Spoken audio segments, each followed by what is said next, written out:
नमस्कार, मैं इस वक्त दिल्ली के तालकटोरा स्टेडियम में मौजूद हूँ। यहाँ पर अखिल भारतीय मुस्लिम महासम्मेलन का आयोजन किया जा रहा है, जहाँ पर देश भर से मुस्लिम समुदाय के लोग यहाँ पर इकट्ठा हुए हैं। जानने की कोशिश करेंगे कि आखिर किस विचारधारा के साथ ये लोग यहाँ पर आए और कहाँ से आए हैं और क्या देखते हैं आने वाले वक्त में भारत के भविष्य को तौर पर। आपका नाम? जी, सूफी रियाज। आप कहाँ से आए हैं? महाराष्ट्र, कोल्हापुर जिला से। महाराष्ट्र से आए हैं। जब आप यहाँ पर आए तो किस विचारधारा के साथ आए, क्या आपसे कहा गया था? राष्ट्रीय एकता और भाईचारा और मोहब्बत को कायम करने के लिए और इस पैगाम को जन जन तक पहुँचाने के लिए हम यहाँ पर पहुँचे।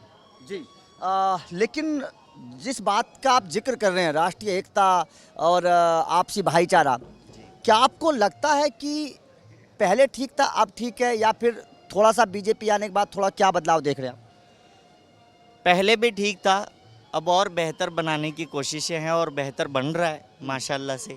और जिस तरीके से नरेंद्र मोदी जी हमारे प्रधानमंत्री इस देश को चला रहे, लेकर चल रहे हैं, भारतीय जनता पार्टी लेकर चल रही है, ये सराहनीय है और हम उसी की तायद करने के लिए यहाँ पर पहुँचे हुए हैं। लेकिन आपके समुदाय के कुछ लोग तो बोलते हैं कि मोदी जी तो बेकार हैं, मोदी जी ने तो देश का बेड़ा गर्क कर दिया, मोदी जी ने तो मुस्लिम समुदाय को पीछे कर दिया, मोदी जी तो दुश्मन है मुस्लिम समुदाय के। उन लोगों के लिए क्या बोलेंगे? कट्टरवाद और सूफीवाद की विचारधाराएं हमेशा अलग अलग और मुख्तलिफ रही हैं। हर एक का अपना अपना सोचने का नज़रिया है और भारत का संविधान, फंडामेंटल राइट्स हर एक को अपने तरीके से सोचने का पूरा अधिकार देते हैं। इसीलिए जो जैसा सोचता है वो उसकी विचारधारा है। बिल्कुल बिल्कुल जी। आज की विचारधारा को आप कैसे देखते हैं? क्योंकि एक तरफ बीजेपी है जो मतलब बोलते हैं कि भारत को अखंड भारत बनाना है, दूसरी तरफ विपक्ष है जो विरोध करता है। आपके भी समाज के कुछ मौलाना ऐसे हैं जो अलग अलग तरीके के बयान देते हैं, क्या कहेंगे उनको? अखंड भारत का स्वप्न जो है वो हमेशा से हर भारतीय का रहा हुआ है। हमारे पूर्वजों ने भी ये ख्वाब देखे हैं और इसकी कोशिशें हमेशा की हुई हैं। और सूफ़ी संतों ने, मलंगों ने, फ़कीरों ने आज़ादी की लड़ाइयों में हिस्सा लिया है और इस देश को अखंड भारत देखने की ख्वाहिश तो ऐसे हर मुसलमान की भी है, हर सूफ़ी की है, हर संत की है, हर मलंग की है। और अगर मोदी जी इस बात को आगे लेकर चलते हैं, इस सपने को आगे लेकर चलते हैं, तो बिल्कुल वो इस वक्त के आइडल हैं। आपका नाम? मेरा नाम है सूफ़ी हाफिज़ तलहा कुरैशी। आप कहाँ से आए हैं? मैं महाराष्ट्र से आया हूँ, नंदुरबार से। आप महाराष्ट्र से चल के दिल्ली तक आए, इतनी दूर आए हैं, किस विचारधारा को आगे बढ़ाने के लिए हैं, क्या आपको लगता है? हम कौमी यकजहती को लेकर आए, हिंदू मुस्लिम भाईचारे को लेकर आए, क्योंकि हमारा मुल्क सेकुलर है और हम सूफ़ी लोग हैं। हम देश के अंदर में अमन और शांति चाहते हैं और सब भाईचारगी से रहें, अमन और शांति से रहें, इसी पैगाम को लेके आए हैं।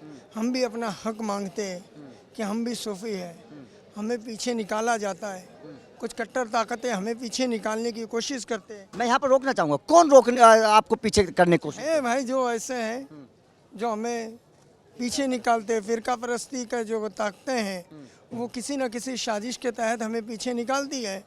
तो हम भारत सरकार से, हमारे मुल्क के प्रधानमंत्री नरेंद्र दामोदर जी मोदी जी से अपील करते हैं कि हम भाईचारगी वाले लोग हैं, हम बाबर और अकबर की सोच रखने वाले नहीं हैं, हम सूफीज़म को फॉलो करने वाले हैं, हम ख्वाजा मोइनुद्दीन चिश्ती रहमतुल्लाह अलैह के मानने वाले हैं, हम साबिर पाक कलियरी रहमतुल्लाह अलैह के मानने वाले हैं, हम बदुद्दीन सरकार के मानने वाले हैं, जिंदा मदार शाह के मानने वाले लोग हैं। हम सूफीज़म को फॉलो करते हैं।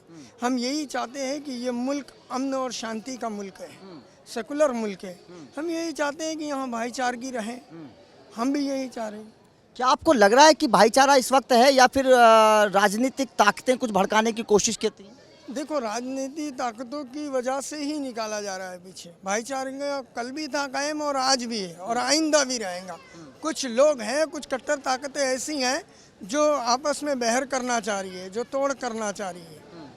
आप देखिए, वहाँ से महाराष्ट्र यहाँ तक आए हैं, क्या आपको लगता है कि मोदी सरकार में कुछ बदलाव हुआ है? या बदलाव बहुत कुछ हुआ है भैया। हमारे लिए सबसे पहले देश की बात है, हमारे देश को आगे ले जाया जा रहा है। हाँ, हुब्बुल वतन, वतन से मोहब्बत तुम्हारे ईमान की अलामत है। मेरे प्रिंसिप मोहम्मद, मेरे फेवरेट मोहम्मद का कौल है कि वतन से मोहब्बत तुम्हारे ईमान की अलामत है। हम उनके नक्श कदम पर चलते हैं, हम उनके मानने वाले हैं। आपका नाम? मोहम्मद रईस। आप कहाँ से आए हैं? मैं राजस्थान टोक से आया हूँ। आप राजस्थान से आए हैं।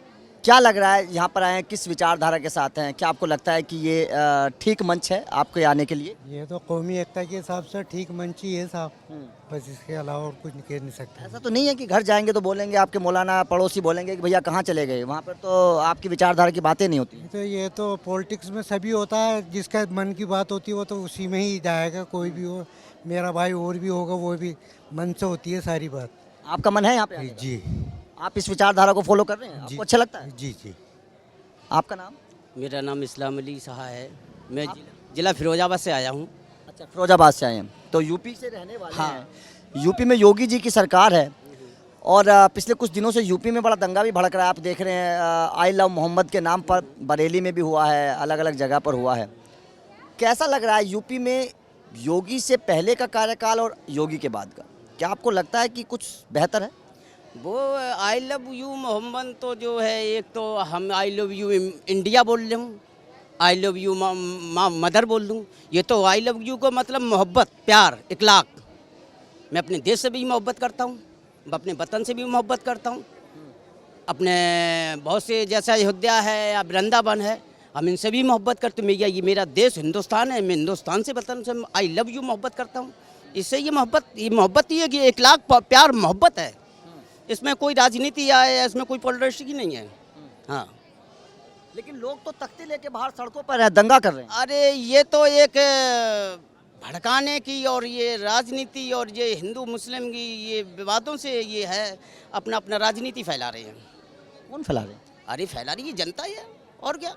योगी मोदी है, ये अगर किसी को ऑब्जेक्शन उठाए ये तो गलत है, मैं तो इसको मानता नहीं। यूपी में अखिलेश यादव बोलते हैं हम तो मुसलमान हमारे हैं, हमारे भाई हैं।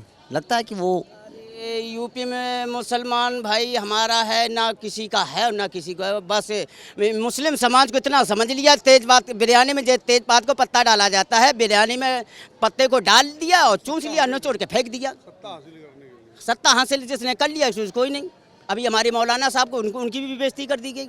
और फिर उसके बाद अगर अखिलेश यही कहना चाहते तो मेरे आजम खान है, वो तो पार्टी के सपा के मेन लीडर थे, उनको क्यों नहीं उनका साथ क्यों नहीं दिया, उनको क्यों नहीं बचाया, अपने अपने किनारा करके उनको फांस दिया। मैं किसी को नहीं मानता हूँ। लेकिन अब तो मिलने के लिए जा रहे हैं आजम खान। अरे अकेले जा रहे तो जाने दो, उससे क्या मतलब। जैसे अकेले जैसा करेंगे वैसा भरेंगे।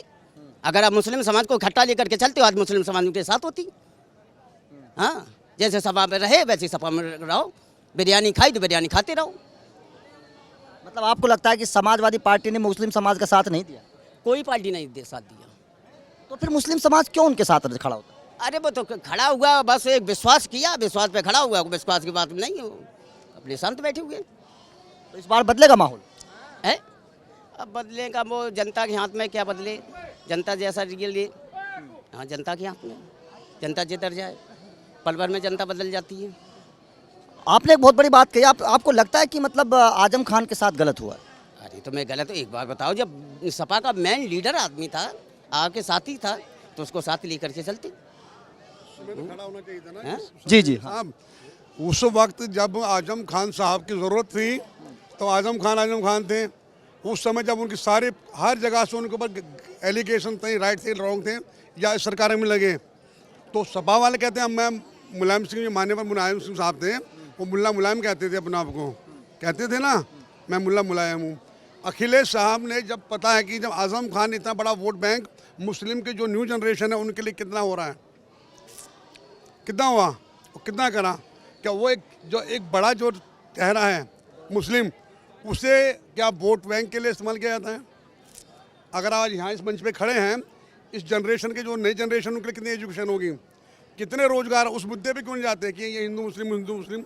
आज आजम खान जब थे जेल के अंदर, कितनी मुलाकातें करी, कितने प्रदर्शन करने थे ना, होने चाहिए थे। मुस्लिम समाज कहाँ था? एक वर्ग को, एक नेता को तुम ऊपर बैठा देंगे, बाकी लोग नीचे रहेंगे। तो मुस्लिमों को सही कहा इन्होंने कि जब मुस्लिम वोट का तो इस्तेमाल एक तेज पत्ते की तरह होता है, चाहे वो सपा हो, चाहे बसपा हो, चाहे कांग्रेस एंड एवरीथिंग। उन्हें नहीं सोचते कि आज मुस्लिम कहाँ पर है, आज की जनरेशन कहाँ जा रही है, एजुकेशन कहाँ भी मिल रही है, उनको मिल रही है, बताइए। आज मुस्लिम का बच्चा है तो कोई सलमानी बन जाता है, जब वेल्डिंग करता है, उनको भी तो कुछ ऐसा मिलना चाहिए ना। एजुकेशन पे कहाँ फोकस हो रहा है, रोजगार पे कहाँ फोकस हो रहा है। आजम खान तो वही वाली बात है, जो पार्टी आती है वो देखे ना आजकल मुस्लिम कहाँ पर है, शिक्षा में कहाँ जाकर, वो देखिए ना। अब वही है, जो भी आएगा पार्टी वाला उसने इस्तेमाल करके सत्ता हासिल करनी है। मैं आपसे यहाँ पर एक सवाल करना चाहता हूँ। आपने एजुकेशन की बात करी, क्या आपको लगता है कि एजुकेशन के को लेकर जो, क्योंकि मुस्लिम बच्चों की एजुकेशन की आप बात कर रहे हैं, ये सरकारों की गलतियां हैं या फिर माँ बाप भी क्या पढ़ाना चाहते हैं अपने बच्चों को मुस्लिम में? मैं माँ बाप फर्स्ट थिंग तो माँ बाप पहला, लेकिन जो सरकारें बैठी हैं वो नहीं चाहती ना कि मतलब कि अगर जब ये एजुकेशन इनको आ जाएगी तो अपने राइट्स मांगेंगे। तो इनको अभी जैसे आज तो यहाँ पर ये बन रहा है कि मुस्लिम मोर्चा, कितने मोर्चे बनाकर जब मुस्लिम का भी खराब तरफ हो जाएगा, ताकत एक तरफ नहीं रहेगी, तो फिर कहीं इसका इस्तेमाल नहीं होगा। मुस्लिम समाज को एक किसी पार्टी को पकड़ो, मैं कह रहा हूँ इस मंच से, मैं भी आया हूँ यहाँ पर, मैं यही देखने आया भाई। मैं तो जामिया से तालीम ली है, मैंने जामिया मिला इस्लामिया का स्टूडेंट था मैं, तो मेरे बहुत सारे दोस्त थे, तो मैं तो मस्जिद में भी समझ जाता हूँ, मंदिर में जाता हूँ, मस्जिद में समझ जाता हूँ मैं तो। लेकिन बहुत बड़ी बात ये उठाई है जाहिर तौर पर। कुछ और लोग भी मेरे साथ मौजूद हैं, इनसे भी एक बार जानने की कोशिश करेंगे। आपका नाम? जायदा बेगम, आप कहाँ से आई हैं? जिला फिरोजाबाद से। फिरोजाबाद से आए हैं। आप कैसा देखते हैं, क्योंकि आप तो घर की औरत हैं, बच्चा को पालती हैं, पढ़ाती हैं, आप अपने बच्चों को किस तरीके की तालीम देती हैं? आज के माहौल को देखते हुए क्या आपको कौमी एकता ठीक लगती है? क्या आप अपने बच्चों को उस तरीके की तालीम देती हैं? हम तो ये तालीम देते हैं, समाज एकता रहे हमारे लिए, ना कोई हिंदू मुस्लिम सारे एक नज़र से देखना चाहिए, हर किसी को भेदभाव नहीं करना चाहिए। कैसे कि आने वाले वक्त में एकता बना के मोहब्बत बनाई के आगे बढ़ेंगे हम लोग। अगर भेदभाव करेंगे तो कुछ भी नहीं हो पाएगा हम लोगों का, जहाँ हैं वहीं के वहीं रह जाएंगे। जय हिंद, जय भारत। योगी सरकार के काम, क्योंकि आप तो यूपी के, आपने योगी के पहले भी काम देखा है, अब भी देखा है, अखिलेश यादव की सरकार भी देखी है, मायावती की सरकार भी देखी है, अब योगी की सरकार को भी देख रही हैं।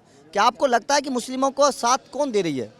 योगी की सरकार में महिलाओं को बहुत सहयोग हो रहा है, महिला का आगे बढ़ाने का कार्य कर रहे हैं योगी महाराज जी।